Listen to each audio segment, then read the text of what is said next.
Sila po ay naging close nung pong nag-review na sila sa board exam.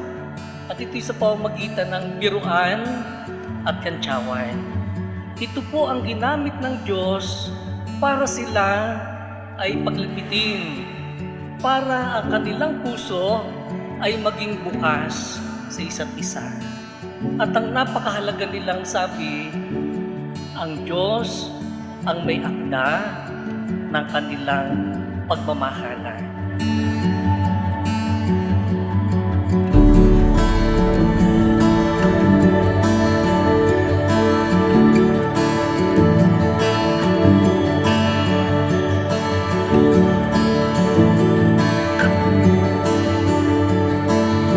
Darwin, my beloved, my best friend, my steady rock, ang bebe-bebe ko.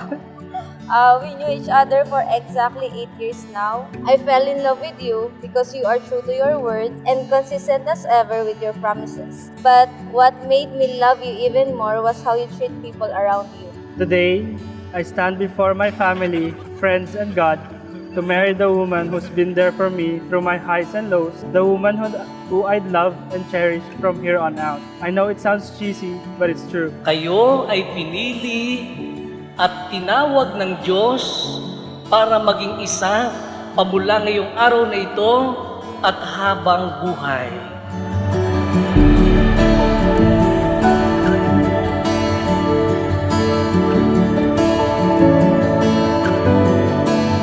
They believed that fate reunited their souls, and the timing for their meeting is part of God's plan, preparing them for their journey.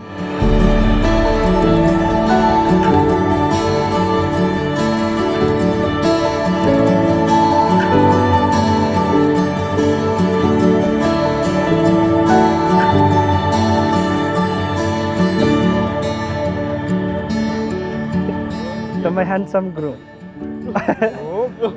Always wear your cute smile. It makes you more handsome. Let's enjoy this special moment of ours. See you at the altar later. Can't wait to be your Mrs. Makalalan. Love you so much. Love, bebe. Thank you, maganda. Bagay sa akin, parang ikaw. Ang pagmamahal at pagpapahalaga sa regalo ay depende sa ugnayan mo sa nagbigay ng regalo. Pero kapag mahal mo yung nagbigay ng regalo, mamahalin mo rin at pag-iingatan yung regalo kagaya ng pagmamahal mo at pag-iingat doon sa nagbigay.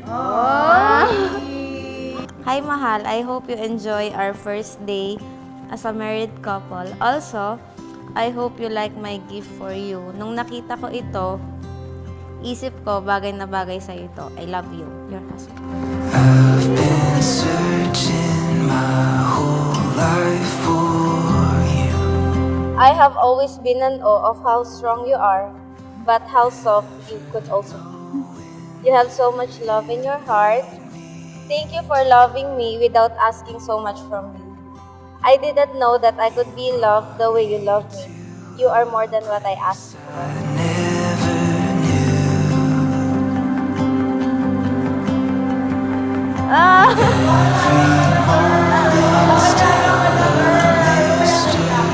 Magbabait, be responsible, at hinay-hinay sa lahat.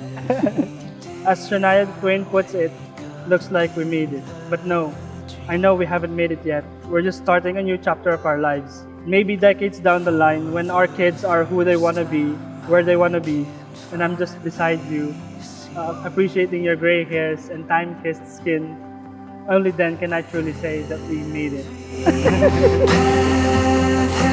has led me straight to I promise to listen with an open heart, communicate with kindness, and to be your constant support. Hindi lamang ninyo basta pinili ang isa't isa, kundi bahagi ng plano ng Diyos na talagang kayo'y maging para sa isa't isa. I jump back into every memory. Do it all again together.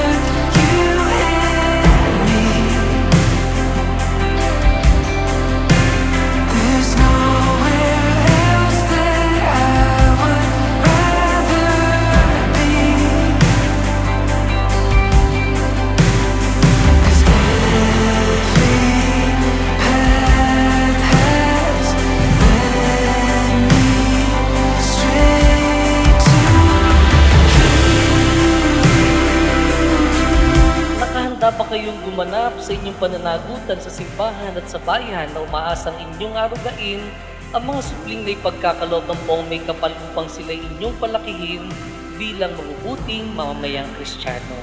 Opo, Father.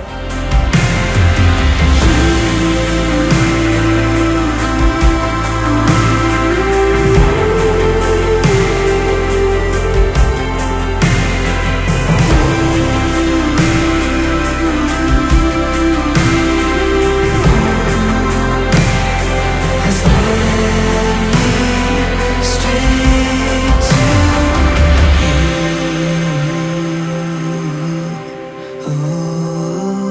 And finally, I vow to love you in all your forms, even if it annoys me till my last breath. I give you my hand, my heart, and my soul as I pledge to build a life of love and happiness with you, with God being the center of it all as we grow our faith in you. You are the love of my life, and I am grateful beyond words to call you my partner.